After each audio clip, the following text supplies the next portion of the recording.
didn't realize that until I was 9 and I started casually drinking and realized, God. At just 13 years old, Drew Barrymore wasn't sent to a movie set, a red carpet, or a photo shoot. She was sent to a psychiatric institution by her own mother. Not because she was violent, not because she had harmed anyone, but because her life, her fame, and her childhood had spun so far out of control that even the woman who once held her hand through every audition no longer knew what to do. For most people, Drew was the adorable girl from E.T., the youngest star to ever host Saturday Night Live, a born performer from Hollywood royalty. But behind the smiles and flashbulbs, there was a girl crumbling under the weight of a broken family. Her father, absent, tormented by addiction. Her mother, both protector and prisoner of her daughter's success. Until one day, she made a decision that would change both their lives forever. Today, we journey into the true story of Drew Barrymore and the devastating fallout of being raised not just in the spotlight, but in the shadow of her parents. Born on February 22, 1975 in Culver City, California, Drew Blythe Barrymore didn't step into fame. She was born into it. Her family name was already etched deep into Hollywood's golden age. She was the great-granddaughter of Maurice Barrymore, granddaughter of screen legend John Barrymore, and daughter of actor John Drew Barrymore. In many ways, her path to stardom felt inevitable, a destiny she never asked for but inherited like a crown passed down through generations. At just 11 months old, Drew made her first appearance in a dog food commercial. By age 6, she stunned the world as Gertie in Steven Spielberg's E.T. the Extraterrestrial. That innocent, wide-eyed performance captured hearts globally. But it also launched her into a world no child should navigate alone. Drew quickly became the industry's darling. Magazine covers, interviews, flashing lights. But behind the scenes, her reality was unraveling. By age 9, she was sipping champagne at parties. At 10, she tried marijuana. At 12, cocaine. While other children learned multiplication, Drew was learning how to walk red carpets and hide pain behind a camera-ready smile. The industry praised her charm, but few looked closer. Fewer still questioned the absence of a stable home, of boundaries, of a childhood free from adult chaos.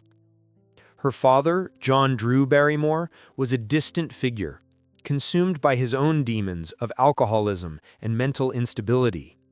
He drifted in and out of her life like a ghost, often absent during the most crucial years of her development. Her mother, Jade Barrymore, initially stood by her side, both as a caregiver and a manager. But their relationship was complicated, blurred by ambition, misjudgment, and a toxic entanglement of roles. At times, they felt more like peers than mother and daughter. At other times, strangers. By age 13, Drew had spiraled into a crisis. Tabloids chronicled her every misstep. Rehab stints became headlines. Hollywood whispered about her fall, a child star gone wrong. But what they didn't see was the child within, abandoned by one parent, overexposed by another, searching for safety in the only world she knew, the spotlight. This wasn't just a troubled teen, this was a girl caught in a generational storm, born into fame, but left to survive its consequences alone. And it was at her most vulnerable that the most controversial decision of her life would be made. Her mother, once her guide and shield, would take a step that left the world stunned, and Drew forever changed. To understand the ache behind Drew Barrymore's childhood, we must first understand the two people who brought her into the world, and then, in their own ways, abandoned her in it. Her father, John Drew Barrymore, was born into cinematic royalty. the son of silent film legend John Barrymore and actress Dolores Costello. Handsome, charming, and undeniably talented, he had the makings of a star. But his career, like his life, was marred by chaos. Addiction to alcohol, frequent legal troubles, and a volatile temperament turned his promise into a cautionary tale. For Drew, he was never a constant. He was a myth, someone who existed in stories, photographs, and shadows. Her memories of him weren't built from bedtime stories or family dinners, but from fleeting moments and long silences. He was never really there, she once said, not in the way a child needs a father to be. There were no birthday hugs, no fatherly lectures, just an absence that grew louder as she grew older. Her mother, Jade Barrymore, born Ildiko Mako in a refugee camp in Germany to Hungarian parents, was a different story. She had known struggle before arriving in America, and perhaps that hunger for security, for identity, made her cling tightly to her daughter's rising stardom. She wasn't just Drew's mother, she was her manager, her handler, her +1 at parties where no child belonged. Jade brought Drew into the industry, standing beside her at auditions, pushing her career forward with determination, or, some would say, desperation. She was present, yes, but not always in the right way. Drew would later describe their relationship as blurred. There were moments of affection, of shared joy, but also moments when the roles reversed. The child became the adult, and the mother became lost in the glitter she helped create. Drew, barely out of elementary school, was being taken to Studio 54, the infamous nightclub where she drank, smoked, and danced among adults 2 or 3 times her age. Jade insisted she was giving Drew freedom. But it wasn't freedom, it was abandonment, wrapped in the disguise of opportunity. At home, there were no boundaries, no curfews, no childhood.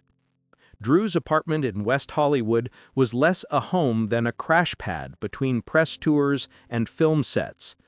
Jade, often caught between maternal pride and professional ambition, didn't see or didn't want to see the spiral beginning to form. And yet, there were tender moments. Drew once recalled lying next to her mother late at night, listening to records, giggling like friends. But even in those moments, there was a tension, an invisible pressure to keep up the performance, to be the girl America adored. The father was a phantom, the mother an unstable anchor.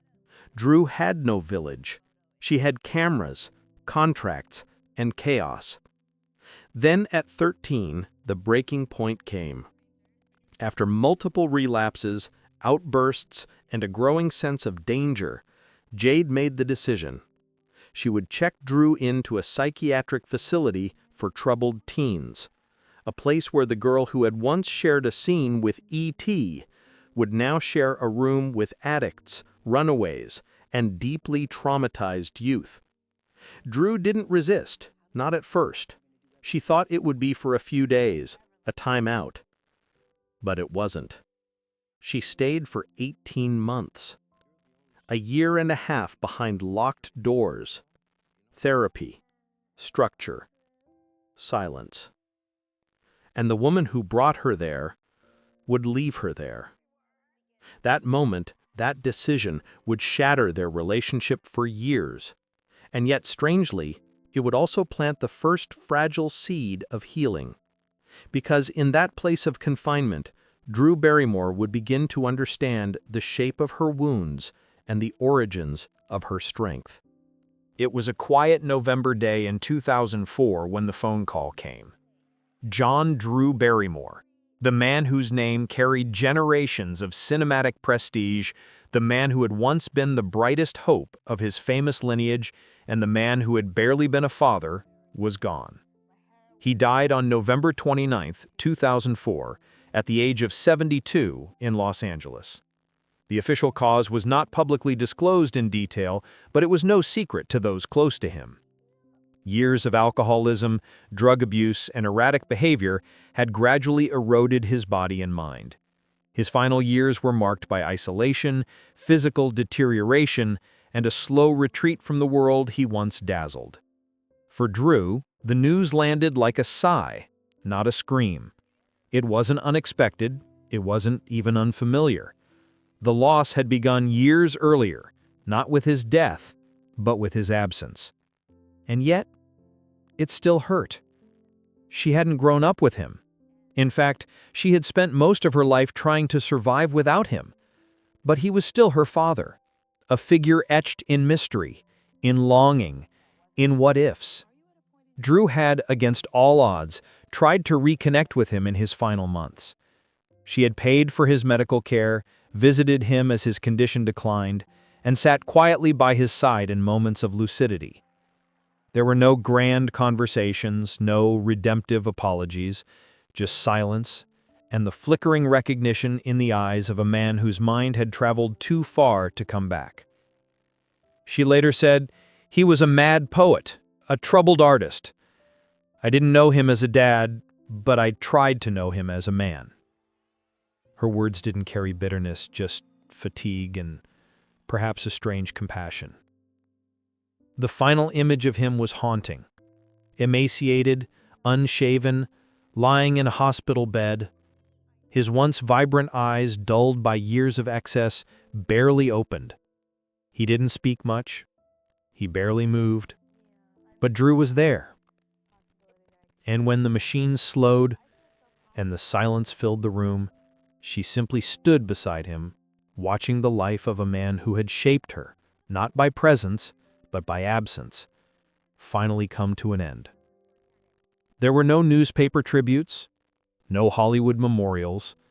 The Barrymore name still carried weight, but John Drew Barrymore had long since been a forgotten relic of a troubled past.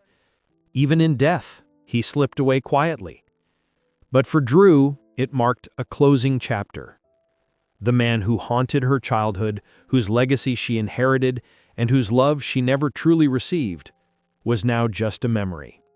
A complicated, tangled memory. And with his passing, she began to feel something she hadn't before. The freedom to define herself without the shadows of his ghost. In that moment, Drew Barrymore wasn't the daughter of a famous actor. She was just a woman, grieving, forgiving, and moving forward. And the story of her mother was far from over. There was no red carpet, no camera flashes, no sea of reporters outside the chapel. John Drew Barrymore's funeral, held in early December 2004, passed almost unnoticed by the public. Fitting, perhaps, for a man who had long since stepped out of the limelight and into the margins. But for Drew, it was anything but ordinary. It was a reckoning. The service took place at a small private facility in Los Angeles. No Hollywood grandeur, just silence, simplicity, and a handful of people, distant relatives, a few old friends, some members of the extended Barrymore clan. There are no A-list celebrities, no eulogies read aloud on national television, and yet, Drew was there. She didn't arrive in designer black or with a team of handlers. She came alone, quiet, composed. But beneath that calm was a swirl of emotion too layered to name. For most of her life, she had longed for a moment like this.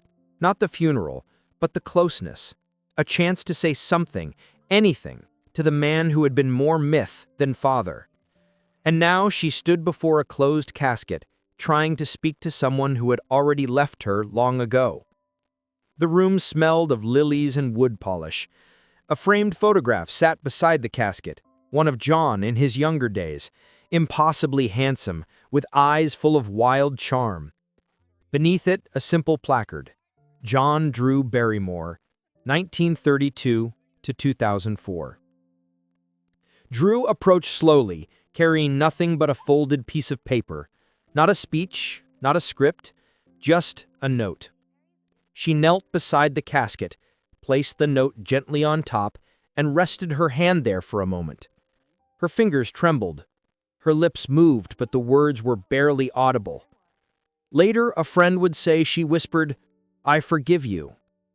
Another said she simply said, "Goodbye."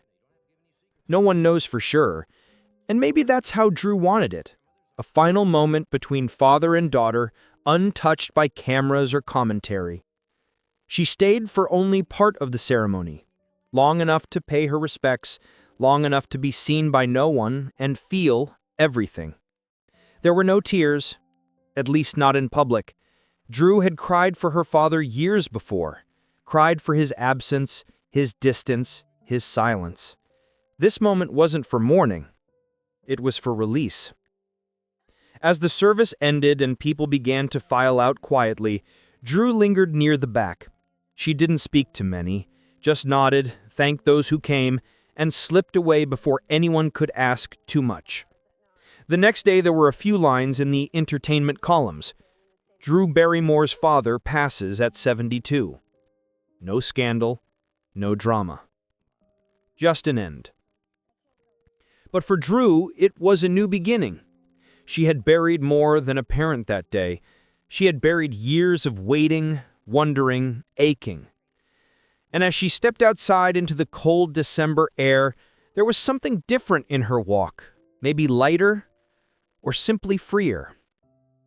She had said goodbye to a man she barely knew, to a wound she had carried all her life. After her father's death, Drew Barrymore didn't retreat into silence. She didn't issue public statements or give tearful interviews. Instead, she did something far more revealing. She kept going, but not in denial, in transformation. The scars left by both her parents had never truly faded. Her father's absence, her mother's overreach, the years spent in institutions, the lost childhood, they weren't just chapters of her story. They were the ink. And for Drew, the only way to survive was to keep writing, on her own terms. In the years following the funeral, she made one of the hardest decisions of her life. She legally emancipated herself from her mother. The bond between them, once a lifeline, had become a chain. Drew needed space to breathe, to rebuild herself not as a child of chaos, but as a woman of her own making. She dove into her career, not as the troubled teen Hollywood once whispered about, but as a producer, director, and creative force. She founded Flower Films, a production company that gave birth to hits like Never Been Kissed, Charlie's Angels, and Donnie Darko. Projects that weren't just commercially successful, they were personal, joyful, liberating. But her greatest performance was off-screen. She became a mother. With the birth of her daughters, Drew found a love she had always craved but never received in full. She spoke often about wanting to break the cycle, to give her children the stability, presence, and softness that had been missing in her own upbringing. She didn't paint her past as tragedy. She didn't villainize her parents. Instead, she turned their failures into lessons. Their absence became a compass for how she would show up fully, intentionally, for her daughters. And through it all, Drew did something extraordinary. She forgave, not with grand gestures or dramatic confrontations, but with grace. She began speaking publicly about her father, not with bitterness, but with empathy, about her mother, not with blame, but with acceptance. She once said, "I think she did her best, and now I get to do mine." The pain hadn't vanished, but it had changed shape. It became strength, perspective, purpose. And in that evolution, Drew Barrymore didn't just survive her past, she rewrote it. Not every story of childhood pain ends in tragedy. Some, like Drew Barrymore's, end in resilience.